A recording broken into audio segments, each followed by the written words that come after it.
is the number one killer which is actually hurting the agency so bad? I call it the leaky bucket problem. Like, how do you deal with these situations? How do you fix that type of business? It costs you nothing to just get more efficient. Why is it important to operationalize?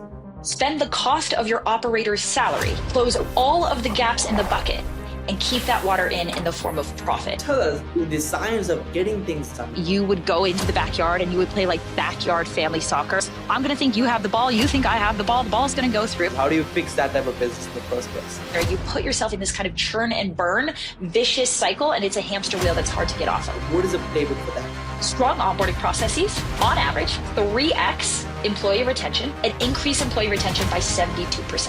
Help us realize how actually ops make more money. It's time to hire your operator because there, right? For the cost of $4,000, their salary. AI is really exciting, but when we actually look at how most people are using it,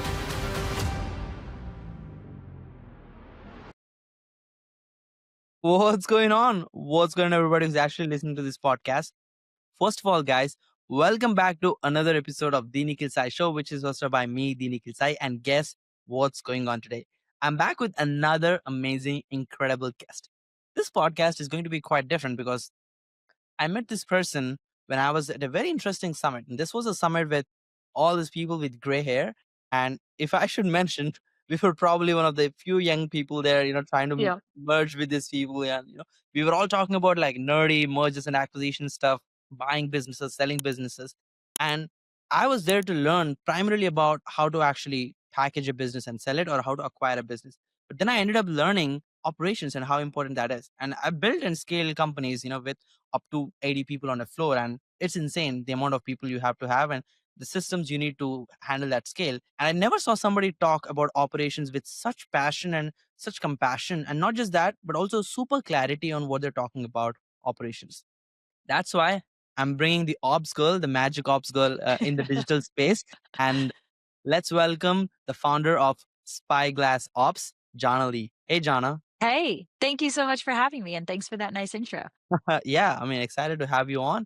We had such a fun time, and you were speaking at the event in Israel, and so cool. And I would really love to geek out and nerd about all the ops stuff. And everybody talks about just sales and marketing, just get more sales, Hermosi stuff, right? Make offers, make money, like Saka, set appointments, close appointments. But you really cover the other piece, like how to actually increase the lifetime value, how to create operations and structure in place where you can scale. Now, before we get into the meat and potato, talk to us about who are you? How did you get into ops in the first place? And tell us a little bit about your backstory. Yeah. So I like to say that before I found operations, I was quite literally directionless. I was living full time in like a converted van. I was van lifing my way through North and South America with a now ex-boyfriend who was the CEO and starting a digital marketing agency. So I was watching him build and scale this agency, and through a series of odd events, I stepped into his team to fill in for someone who had left. And I kind of whoopsied my way into becoming the COO of that agency. So that was many years ago, but I kind of cut my teeth in operations in the agency model and in the agency space. I went on to become the COO for a company called Agency Lab, which was a coaching program that was coaching, 500 plus agencies, helping them scale through 6, 7, 8 figures.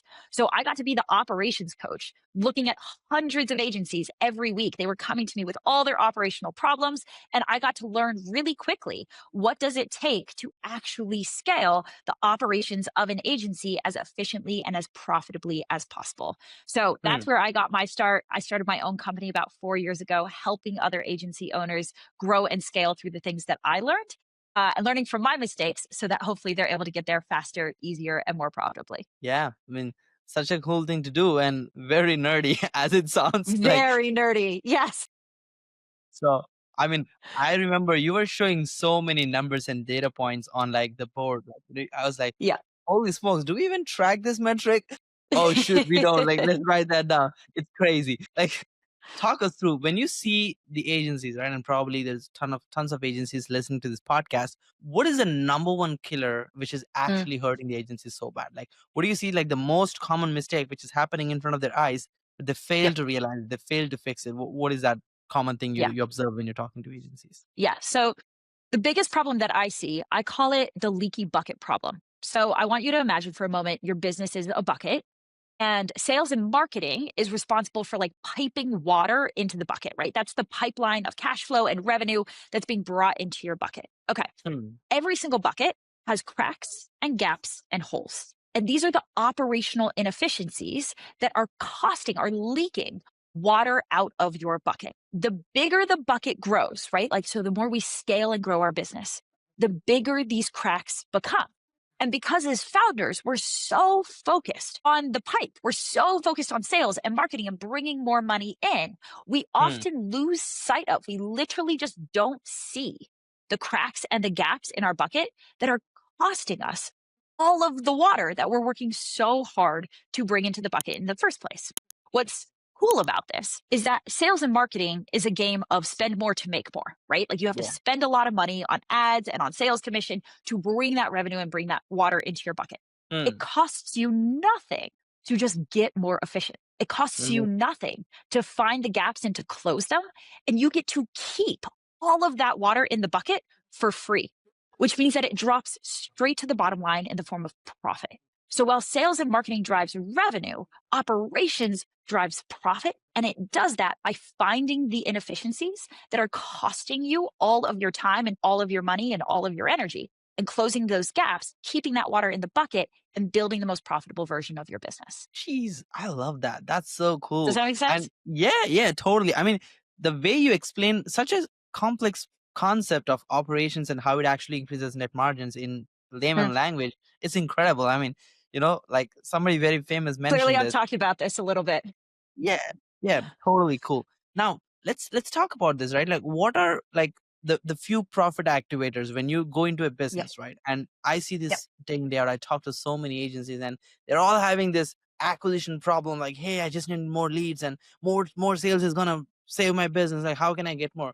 And I look at their margins. I'm like, okay, you're processing $2.3 million a year, but your net margins look like less than Yes. 8%. Like something has to be fixed here.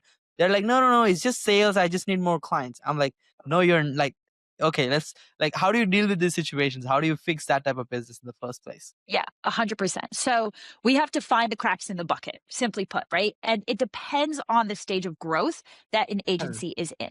So the Hmm. smaller the company is, generally, the big cracks in that bucket are going to look like inefficiencies in their systems, inefficiencies in their team, and inefficiencies in their strategy and their pricing. Once we have kind of like figured all that stuff out, the cracks change. As you grow and as you scale, the inefficiencies start showing up in your leadership, they show up in your data, and they show up in your strategic decision making. So you tell me, Nikhil, where do we want to start? Do we want to start like sub $1 million, sub 7 figures, or over 7 figures? Let's start sub 7 figures because that's Okay. what the most audience would be. So I would love that fact, and then we will Yeah. go up. Perfect. So if you are just starting out, your bucket is small, which means the cracks and the gaps are small. The operational inefficiencies are not actually costing you that much money yet, right? Hmm. When really small business owners say, hey, I need to outsell this problem, I need to figure out acquisition, you're generally right, right? Like at an early stage of growth, what you lack is product market fit.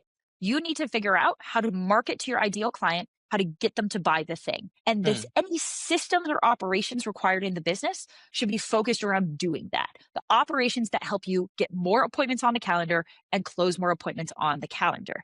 But that stage of growth only lasts up to like 20, 30K a month, right?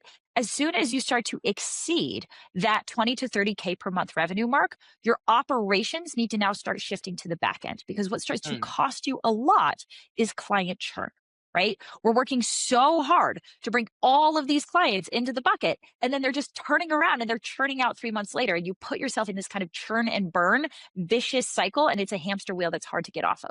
So Hmm. now our operations need to shift towards what are our back end systems? How do we manage these clients so that we can manage them as efficiently as possible? So I, the founder, can keep my focus on sales and marketing.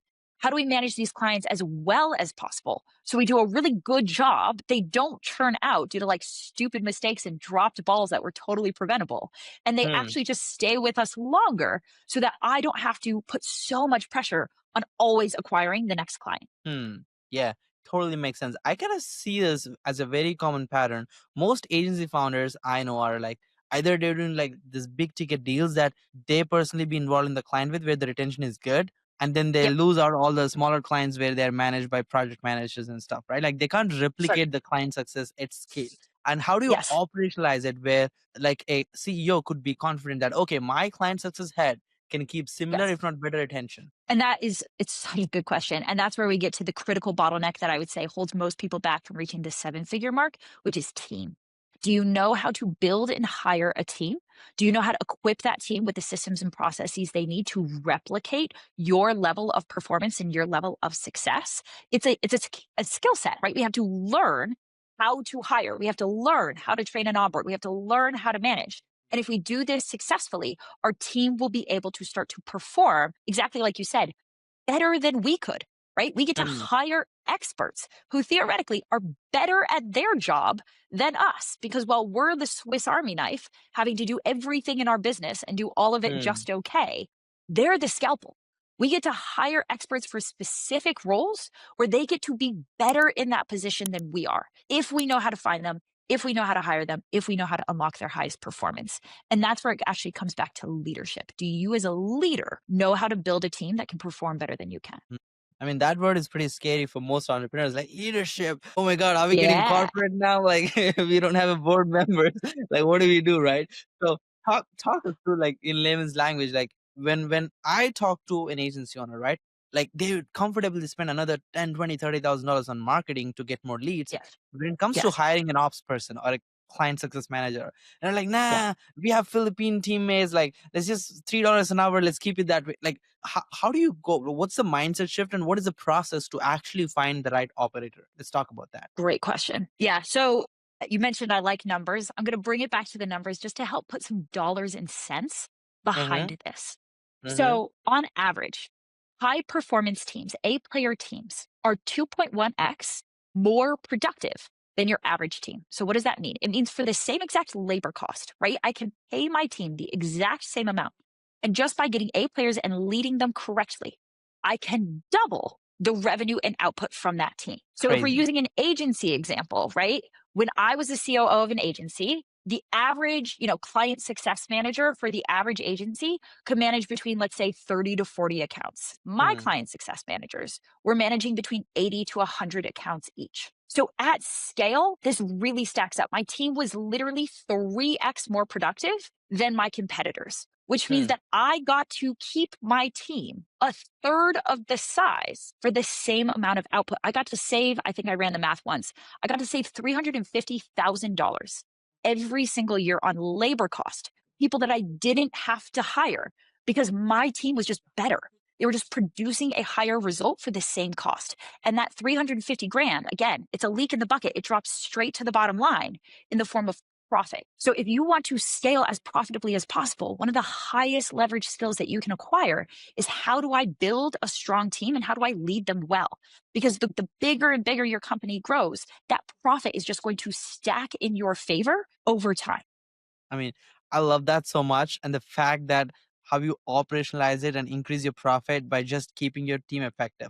Now, this comes down to actually having motivated teams and talented teams and having their best interest in your company, which most Yes. of the times I don't see that with the teams and the structures, and the Mm. value system doesn't exist, right?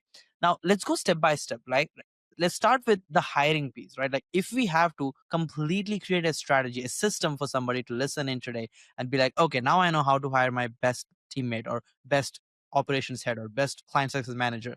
What do they Yep. do? Like, do they go on LinkedIn or do they just hope and pray or do they ask friends or do they hire their best friend? Like, Yeah, what's the step here? What's the best step to that's a hire great somebody question. quality person first? So I always say hiring A players is not about fishing in the right pond. It's about using the right fishing rod. So what does that mean? It means your fishing rod is a hiring Mhm.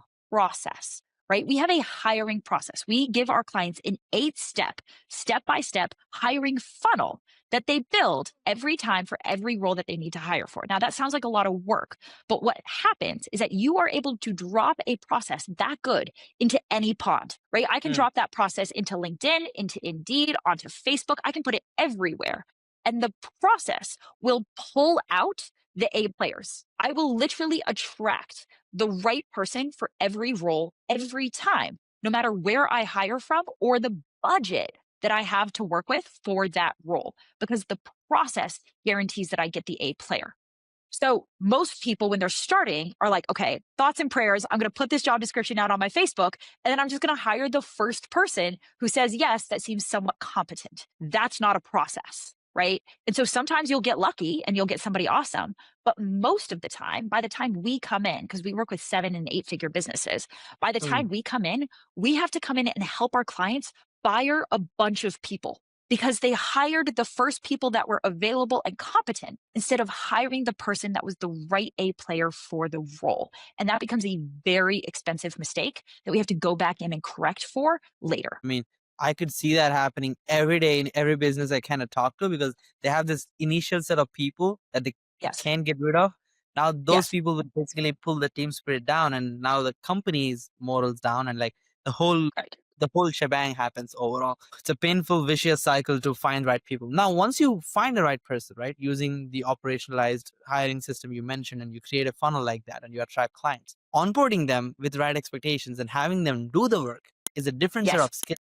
And Yes. trust me, probably one of the most stressing thing like I go through when I hire a quality person. I'm like, okay, this person is good. Like, I know the track record, but can I Yes. hold them similar or better standards in my company? Can I onboard them with expectations? Can I get them to do stuff that I want them to do? Right? What do you do in Yes. this case when you onboard them? What's the best playbook for onboarding a person? Yeah. So again, really quick back to the numbers before people click away being like, I know how to onboard people. You just toss them in the deep end. They learn how to swim. Strong onboarding processes, on average, 3x employee retention and increase employee retention by 72%. So just by getting the right 30 days, first 30 days in the role, just by doing that correctly, we are able to keep our team 3 times longer, which means we don't have to replace them, which is really expensive. And for, again, same exact cost, we get an automatic bump of 72% productivity. Why is that? This actually goes back to our client churn. If you are experiencing extreme client churn right now, chances are it comes down to your onboarding. When we nail client onboarding, clients stay longer. It is exactly the same way for your team. When you nail team onboarding, your team stays longer. Why? Because human beings just be human beings. We respond to the same things. We need clearly agreed to and set expectations. We need alignment and we need clarity on what is expected from both of us and what's the direction that we're going to run in together. We need to be like well organized and well structured and set up for success so that we can do our best work, right? This is just what human beings need. And so when we take the time to create that structure around our team, I have like a 5-step onboarding process in the first 30 days. When you run that play, you immediately unlock higher levels of performance and higher levels of retention. Just in the same way that if you were to dial in your client onboarding, you will immediately unlock higher levels of client lifetime value and retention. Makes a lot of sense. So following that simple standard, and it's insane, like 70% retention and higher Isn't that productivity. nuts? Crazy. Yeah, that's crazy. Like, I mean, I have to pay half the price to hire the same amount of people. That's kind of how I hear it. I'm like, oh, that's like, 100%. all right. So 100%. And again, it's free. It costs us nothing to just onboard somebody correctly. But by investing the time to do that, we produce this measurable increase in productivity and ROI. It's free profit just waiting for you inside of your business. right. Now, let's talk about this is, I think, probably one of the most stressing pains I see with people, right? When they have a team, a set of people, right? And now they're no longer one person talking to the client. There's many things, right? Like 15 different balls being throwing at them, and now they're expecting people to do. And here's the problem. There's a saying like, when there's a snake in a room and 15 people standing and looking at it, like nobody's actually trying to like kill it. Everybody's just looking at it like somebody take care of it, right? Like that's it. That's so like, everybody's waiting on somebody else to get things done, and it kind of becomes Yes. hard. Balls being dropped, communication errors. Then I see founders jumping onto tools. Oh, now we're using Trello. Oh, no, we are on Asana right now. ClickUp. Yep. That's what's going to solve the Yep. problem. No Yep. WhatsApp. Get onto Slack. No audio calls. Scheduled Zoom meetings. Morning cadence. Like all this stuff. Then we realize, hey, you're spending like 2 hours a day on team rituals, but actual work productivity is down. Like it doesn't make any sense. So tell us the science of getting things done. When you actually have people, let's say we followed the right process to hire them, right process to onboard them, getting things done, making sure that things are communicated well, done well. What is a playbook for that? So I love this question because all of the things that you talked about, all the systems, all the tools, while those are important, none of those solve the problem that you're talking about. The problem that you're talking about comes down to one thing and one thing only, which is role clarity. So the metaphor I use for this is like, do you remember in like family reunions when you would go into the backyard and you would play like backyard family soccer with your mom and your brother and your dad? And it's like 2v2 and like the goalpost is just like a shoe in the grass, right? In backyard soccer, every person plays every role on the field, right? Because there's only two of you. So if the ball's over there, everyone's offense. If the ball's over here, everyone's defense. If the ball's near the goal, everyone's goalie, right? When we start a business, we are playing 2v2 soccer. We don't have a lot of people.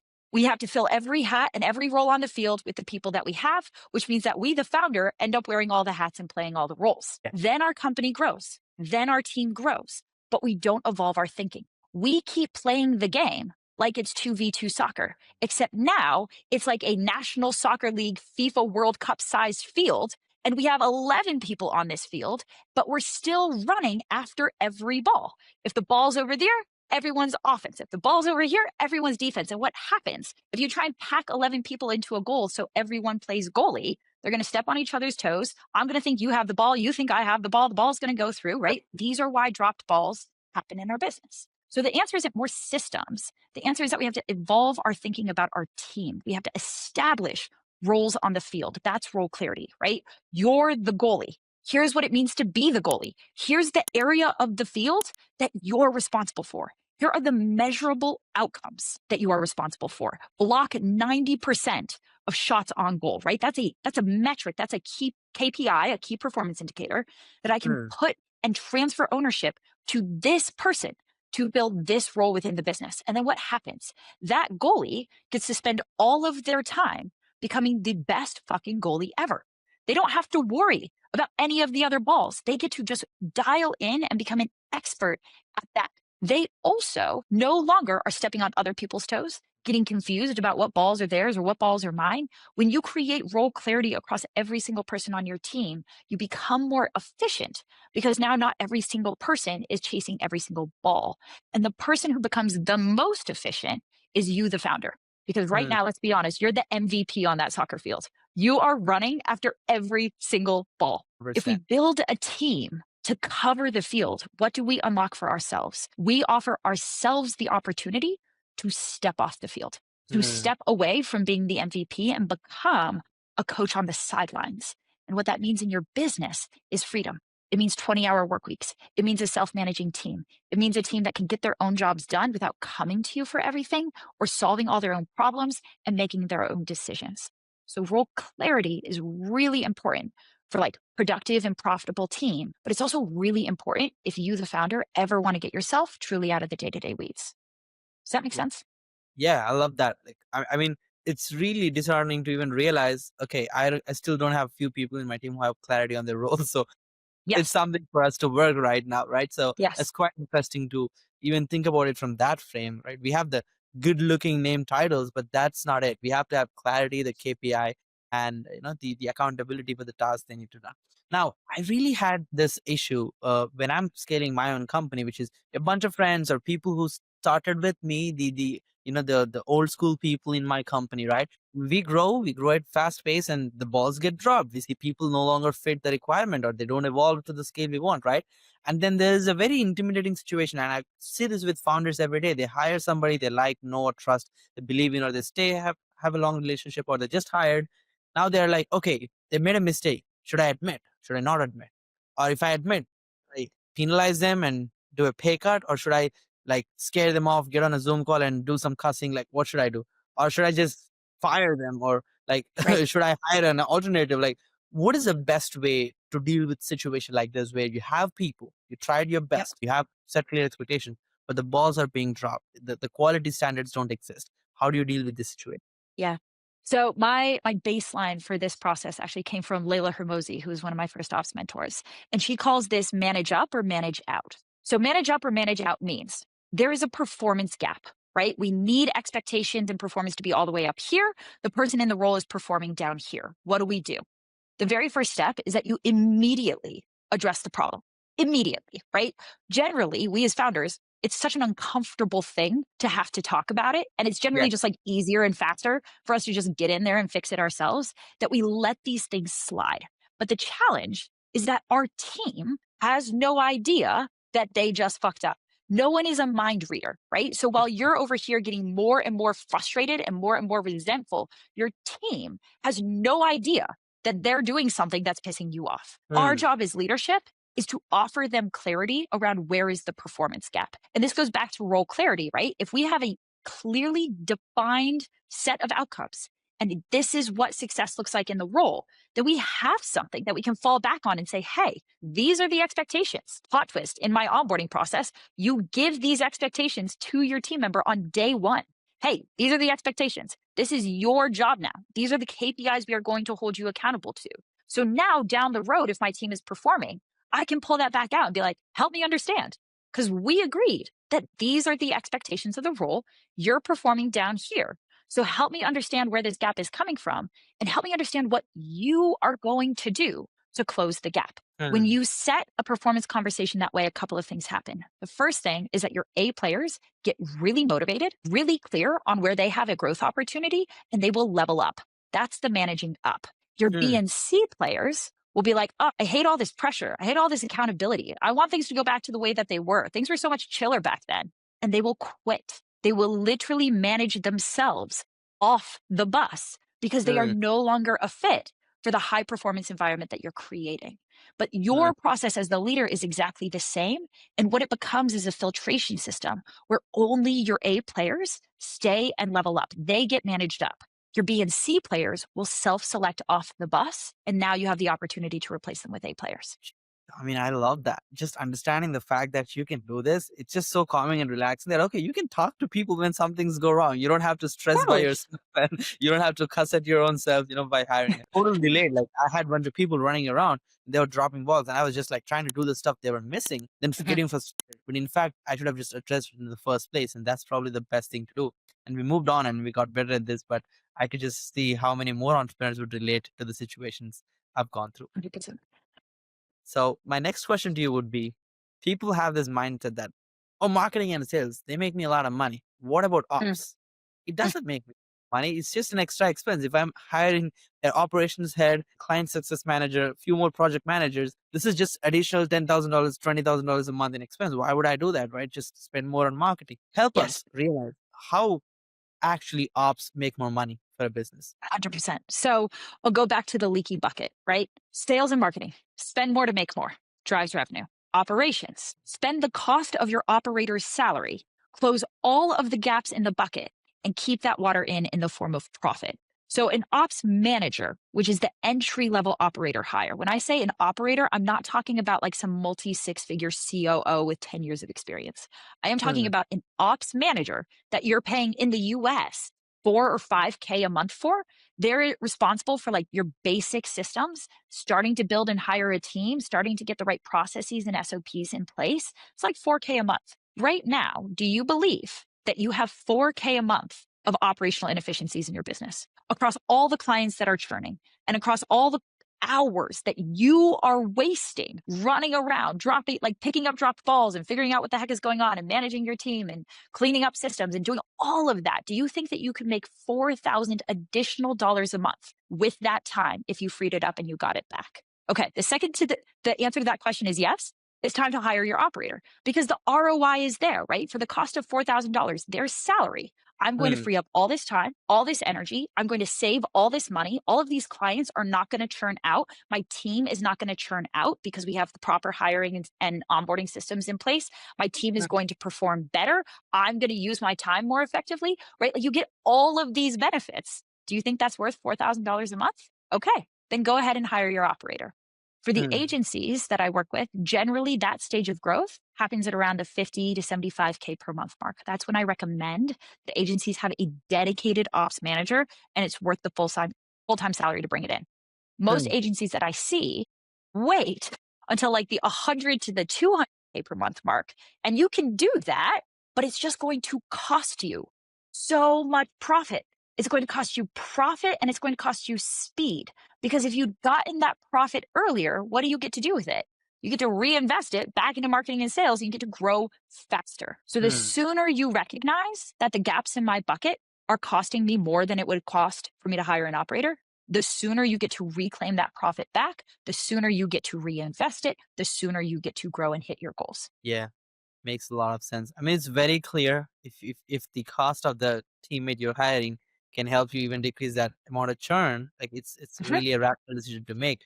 But mhm. it's hard for our founders to just sit down and even do that math for a moment. And they're like, Totally. just for sales typically. Oh, Totally. So that generally comes down to two things. Number mhm. one is, again, your eyes, your focus is not on the bucket. So Yeah. these things are costing you, but you literally don't see them. You're just not even aware of them. Like the first company that I stepped into, the very first project, I cleaned up their merchant processing system and I found $50,000 in revenue that was just leaking out of the bucket because they had a sloppy billing system. They had no idea.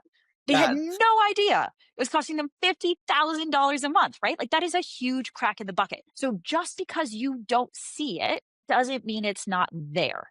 And we need to have the awareness as founders to be like, all right, what are my blind spots and how much might those blind spots be costing me? That's reason number one. Reason number two is that, especially at early stages of growth, founders undervalue their time, right? So mm, we need to understand, what is the value of an hour of my time? What is the growth that I could bring into my business? If I had 5 to 10 hours freed up every single week, how much faster, how much bigger could I grow? Okay, that is very real revenue. That is very real revenue that could be brought into your business, but isn't, because you're spent like picking up dropped balls and putting out client fires and like being stuck in the weeds with your team. There's very real ROI that gets to be freed up and unlocked when you free up your time. So we as founders need to treat our time as a measurable, valuable resource within the business. And we need to understand that our time appreciates as an asset. It literally gets more valuable the bigger your business grows and the more leverage you unlock. So when you're yeah, just starting out, sorry, your time's not worth very much. You have no leverage. But once yeah, you cross 50K a month, 100K a month, 200K a month, your time becomes exceptionally valuable. And it no longer makes sense for you to be spending your own time on these low value tasks when it would be so much more ROI positive for you to just hire in an expert who can do it faster and better. yeah. I agree. And I mean, it's just not the time and the money and the speed aspect. It's also the sanity aspect of it. Like an entrepreneur, Totally. not having to go through the burnout and all this client conversations and the difficult stuff. They could just be more strategic, and that extra time they could push into attracting more clients, building a better product, or hiring another teammate that can Yeah. totally turn the game around. So that's really really helpful. Now that was really an operations masterclass. Like you just broken down like finding a leaky bucket, how to hire. Like now people might be like, oh my God, like I have so Sure. much stuff to do now. Like I'm writing a big to-do list. If you have to Yes. do a simple playbook, where to start? Because Mm. mess is everywhere. Like everybody can agree. Even the big businesses that I've dug into, they have crazy operation issues as well. So it's a problem that scales as we scale. So talk about, for someone who's listening to this podcast, where do they start? What are the first few Yeah. steps? What are the next few steps? Talk us Yeah. through the playbook. Yeah. So if you're above 50K a month, then the first next step is just hire an operator, right? My permission slip to everybody listening is that you are an incredible visionary founder. Your Hmm, focus is on sales and marketing because that's where you're exceptional. That's where you're going to be able to drive the most amount of growth into your business. You should keep your focus on sales and marketing and bringing more water into the bucket. hmm, But like we've established, that doesn't mean that your bucket doesn't have gaps. It's just not your job to close them, right? hmm, You will bring more growth and money into your business if you stay in your zone of genius and do the things that you are best at, and then hire out an expert who's an ops nerd like me to come in, find those gaps, and close them for you. So if building an 8-step hiring process and relaunching all your SOPs and migrating over to ClickUp and learning how to onboard people correctly, if that sounds just like needles in your freaking eyeballs, great. Don't do that. Don't do any of that. hmm, Hire one person who knows how to do all of that, who will do it better, who will do it faster, who will bring those systems and just install them inside of your company without you having to figure them out, so that hmm. you can keep your time and energy focused on where it's going to drive the most amount of growth. For the best visionary operator founders or like pairs that I see, the visionary is focused on revenue and growth. The operator is focused on expenses and profit. And the widening gap between those two becomes the profit margin that you're able to stack as you scale. Wow, I love that. Now I could clearly see a differentiation on why these two roles are so key. I think these two separate tasks require two different type of brains, right? Like this is like Totally. Yeah, like a sales and attack mode, like let's get more money. And like let's not pay anybody, let's try to be super effective and Right. let's make sure we make market type of thing. Yeah. These are two different skill sets. 100%. Because I've seen people who have employees that they pay huge salaries to, but they're like, you know what's my time worth is? I don't even have to talk to them. I would just rather go make some sales. I'm like, yeah, but if you talk to them, they will achieve Right. the two different problems. Yep. Makes a lot of sense. Now let's talk about we talked about the operations from a team standpoint and a company standpoint, right? And you've been an ops person, you've handled and retained a lot of clients in your life, and you already Mm, have this system. I'm assuming. Share us the playbook for a dream client journey. Most agencies mm, I like they really suffer with the churn. Like even though they have a good product, the communication happens in a bad way, or the expectations are in bad way, or there's so many issues, right? Like sometimes the mhm, outsourced team doesn't show up on time, or things that clients don't really want to engage with, and resulting in 2 months cancellation, most likely an average of 3 months cancellations. It's crazy. They're spending thousands of dollars to acquire the client, and they're barely breaking even after doing the work for the first 3 months. And these are what I call the non-profit agencies. They are technically running mm. a non organization, spending all which and paying all the employees overseas and in-house, but ending up with no margins. They're the non-profit. How do you fix this problem? Give us the dream client. Yeah.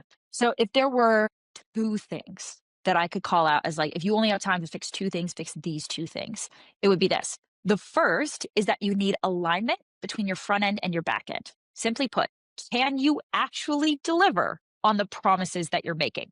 Right. Mm, So we all read Alex Hormozy's book. We all now have these incredible $100 million offers that promise the moon and the sun and the stars. And the honest to God reality is that not all of us are good enough to mm, deliver on it. Right. mm, But client happiness comes down to the gap between expectations and reality. Okay. That's why clients stay. They don't stay because you're the best at what you do. They stay because the expectations of what they thought they were going to get are a match for the reality of what they actually receive. So we have mm, two variables to work with: expectations and reality. We can either change reality, which means get better, right? Grow, level up, hire better people, perform better, improve your product. Great. We should all be doing that. But we can also change expectations. We can lower expectations so that they are an actual match for the reality that we will deliver. And then your clients will stay longer. The challenge that I see is that the front end is promising insane expectations, and then the back end is delivering a mediocre reality. Even if the back end is delivering a solid reality, like it's actually pretty good, but the mm, expectations set on the front end are way too high, the gap between those two things will still create a negative psychological experience for your clients, and they will leave. So that's the first thing: front and back end alignment. Does that make sense? yeah, it makes total sense. Cool. So that would be number one, right? Either lower your back end expectations or level up and get better on the front end. And then number two is client onboarding. So we talked about this with team onboarding. Again, client onboarding is the same thing. Back when I was the COO of an agency, we took our lifetime value, our client retention, from 6 months to 11 months. And the only thing we changed was onboarding. We changed a bunch of other stuff. We tested all this other stuff. But what we found out, like the actual only thing that made the difference, was onboarding. That's how Wow, important it is. crazy. That's how important it is. It's crazy, right? Like for us, that was an additional, like almost K or 10K in client lifetime value. Like it was huge, right? So just by dialing in onboarding, and what do we do in onboarding? We set expectations, right? I like rebuilt our client success manager's launch call presentation like 10 times. Set the right expectations, establish the right behaviors, the right agreement, the right patterns at the beginning, and then nail it. If you nail it in the first 30 days, right, you get their campaigns launched perfectly on time as quickly as possible. If you overperform and over deliver in the first 30 days, you Mm, create so much goodwill. You create such a positive client impression and client experience that you buy yourself grace down the road when shit does not go as well. You start on mm, such a high note that you give yourself room to fall. Versus what most agencies do is like, we are just scrambling because onboarding is such a shit show and it's such a mess that we barely get the thing out. It's got a bunch of holes. Our clients are not that impressed. Trust has been broken because we dropped all these balls. And so you're mm, starting at just above the break even line. You've given yourself no room to fall. You have to be perfect.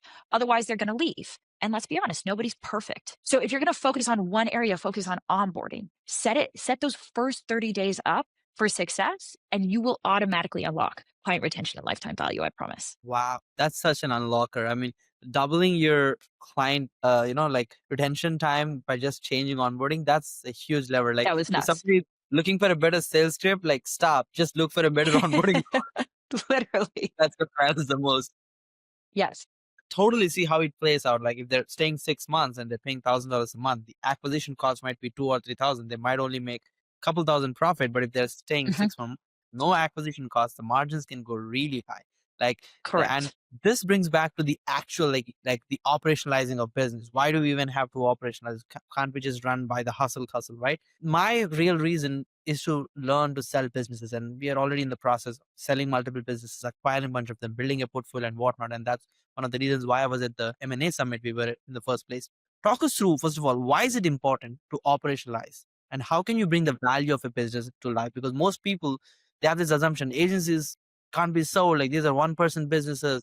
There's no value. There's no enterprise value. I mean, after selling some companies, I'm being transparent. Like there is value, but if you have to build predictability, that happens through operations. So give us a little bit of M&A and ops playbook here, which we can learn Yeah. it from. Love that. So this applies even if you never intend to sell your agency or have no idea if you're going to sell your agency, right? The reality is that operations works the same whether you want to sell or whether you just want a highly profitable lifestyle business cash flow machine. The operations that you're going to need are exactly the same in both cases. So you might as well build the ops and then figure out what you want to do with it later, because operations is the unlock. I love the word that you said, which is reliability, right? Operations is what takes you from like a one person genius just figuring stuff out every single time to a repeatable profitable machine. Mm. That profitable machine is what has enterprise value. That profitable machine is what somebody would come in and spend money for. What they're not going to spend money for is a 60-hour work week where everything's a shit show and it relies on you to keep the whole thing going. Nobody wants to buy that, right? And Yeah. you don't want to run it. It sucks. Yeah. So if we instead install the right operations, right, the right team, the right systems, the right finances, we just clean things up, two things happen. We free up our time and we go from working 60-hour weeks down to, we've had clients, we took a client from 60-hour working weeks to 4-hour working weeks, right? All through operations. So Are great. they up now? Yeah, no, literally. And then they exited the business and now they're launching other companies and they're acquiring other businesses. Because what would you do with 56 hours of your week back, right? You can do Yeah. whatever you want. So, number one, like they also could have held on to that business because now it's running on 4 hours a week. So, why wouldn't I hold on to it? So, you give yourself optionality versus what we most often see is that without operations, it becomes so frustrating to run your business. It's so annoying. It's so exhausting. The client fires and the team questions. You fall out of love with your business. You burn out on it. And then you're going to sell it for whatever you can get because you just Yeah. need to get out. And that's where you're going to get the least amount of money for your agency, if anything, right? Yeah, that's So crazy. operations is the unlock. It's the unlock to go from bottom dollar to top value when you go to sell. And it's the unlock for the optionality of like, maybe I don't even need to sell this thing because I love running it. It's spitting out profit. And I'm just doing, 4 hours a week of what I love to do the most. Sure, I'll hold on to it. So if you want that choice, then operations is how you get to either option. Without operations, you don't get either of them. Yeah, which is what my next question is about. Like I've seen founders who build these huge companies, like fast Yeah. paced, zero to like $1 million in such a short span. Like I would be like amazed, like, oh my God, what have you achieved in such a short span? But then I realized they're crashing it down. They don't want to run it anymore. They want to close Yes. it down. They don't like, there's so many things. Like I don't like the clients. I don't like the team. I hate running this company, and they just shut it down or they sell it for like pennies on dollars. Like somebody else will Mhm. take it, right? The burnout that we talked about, how to avoid that, or how to make sure we are not getting into that situation in the first place, and how to Yeah. deal with that situation if you're in that situation where you're like everything is crashing down and I'm so burned out, I just want to be on a beach and get some money, I don't need this business, right? Yeah, totally. So I also know many of those founders because they all become our clients, right? Like at that point, they're like, God damn, I got to do something. Jhana, tell me about operations. I'm finally ready. Maybe I can't outsell this problem. And my invite for you is to not let it go that far. You don't have to wait until you're at the point of burnout and frustration and full chaos and your company has stopped growing and clients are turning out like crazy. That's optional. You literally just don't have to go there if you install the right systems and team from the beginning. If you're proactive about this problem instead of reactive, then you get to just skate by that and never have to deal with it, right? So that's why I advise bringing in that ops hire earlier. 50 to 75K is that sweet spot where you can afford a good operator and they are going to save you so much pain when you start getting into 100K a month, 150, 200K a month, right? So the first thing is just be more proactive. Look down the road and understand that this is what's going to happen unless I figure this out earlier. And the sooner you figure it out, the faster you grow, the more pain you get to avoid. So that would be, I think, the single biggest hack that I can offer someone if you're already there, if you're in that state of burnout, if you're in that state of frustration. The good news that I have for you is that it's all fixable. It's entirely fixable, but you need to be willing to invest in the right systems and the right team and the right support to fix the problem, because otherwise you will burn out on this business and you're either going to scale it back down, you're going to exit it, and then you don't get any of the enterprise value that you have worked for years to stack up and build. And so it is worth the additional marginal investment of getting the right operator into the role, which we do, right? We recruit operators, or getting the right, even just like the right consulting. We'll come in and we'll do an audit for you. It takes a week and we'll tell you exactly why this is happening, exactly what you need to fix. And then you can go off and you can fix that, right? It is worth closing the knowledge and the skill gap to unlock sustainability and scale within your business. That's really helpful. Thank you so much for walking us through. Now, last but not the least question, AI in ops. Now, we are living in a world where AI agents are kind of doing some crazy things, which I never thought are even possible. And companies are cutting down, not hiring many engineers and even other roles. Many roles are technically being abolished with AI getting so smart. Do you imagine like a AI ops person, like just running the company? And like, if somebody wants to start that kind of process right now in 2025, what are the first few steps? How do you use AI to build better ops systems? Yeah, good question. So two things on this. Number one is operations becoming AI. Is AI the name of the game? Yes, absolutely. Right. And if you're going to go and find an operator, the challenge is that AI is so new that like nobody knows what the fuck is going on and how to do this, right? So the solution there is upskilling and training, right? We train our operators on how to utilize AI within businesses. We partner with AI experts to give them that education and that coaching. So you might have an amazing operator, and the work to be done is not replacing them with some magical unicorn operator that knows everything about AI. It's about upskilling this person to grow and learn as your company does. That would be number one. The second thing I'll say is that AI is really exciting, but when we actually look at how most people are using it, it's the new big shiny toy that is not being utilized correctly to drive profit, right? At least as of right now, AI is still only as good as the people who are using it, as the 100%. ideas they can come up with, as the strategic thinking that they have, as the problems they can solve. So an AI bottleneck is still fundamentally a team bottleneck. If you have a bunch of doers that you're trying to now like superpower with AI, you're not actually going to see a result to your bottom line and to your P&L. We still need to know how to build a world-class team and then support those people with strategic implementation of AI. Otherwise, you're going to spend a ton of time and money on it, and it's not actually going to produce a result. 100%. I agree with you. And I think we would live in a world in the future where that one person can produce so much results who is smart enough to run the company using AI. I think we could totally get there. Now, if somebody is interested and they want to nerd with you on their company and their ops, then what? How do they get in touch? What's the best place to connect with you, Jhana? Yes, absolutely. So I would say just check out our website, spygllassops.com. You can see what we do. There's a link to apply to work with us, and we can reach out to you if you're the right fit. If this was just helpful and you want more free value add and you want more education around this, I would direct you towards my YouTube at the Jhana Lee. I come out with like 2-3 videos, totally free operations training every single week. And that would be the next best place to get started. If you're not yet at that 7-figure run rate, but you want to get started on this work, go to YouTube. If you're at 7 figures or above and you want our support and you want my team's expertise, just book a call. It's pretty cool. Guys, hopefully you enjoyed a lot. I know there's a lot of information, power-packed podcast today, and a lot of nerdy stuff, and I'm definitely going to rewatch it, and highly encourage you to do the same. And don't let just this be a masterclass that you learn from. Execute something, because information doesn't change anything unless you put it into action. So operationalize this podcast and start adding that into your to-do list and start getting it done and hire your ops manager if you're at over 50K. If you need help, connect with Jhana. And Jhana, thank you so much for jumping on once again. It was really fun hanging out with you back in Nashville and here as well on this live podcast. And so fun to have you on. And we will probably have you again in the future. Once we get the AI to a stage where we now have to talk about an AI operator or something like that, we There should we love go. to. We should do another. And guys, hopefully you enjoyed the podcast. I'll be back with another amazing guest.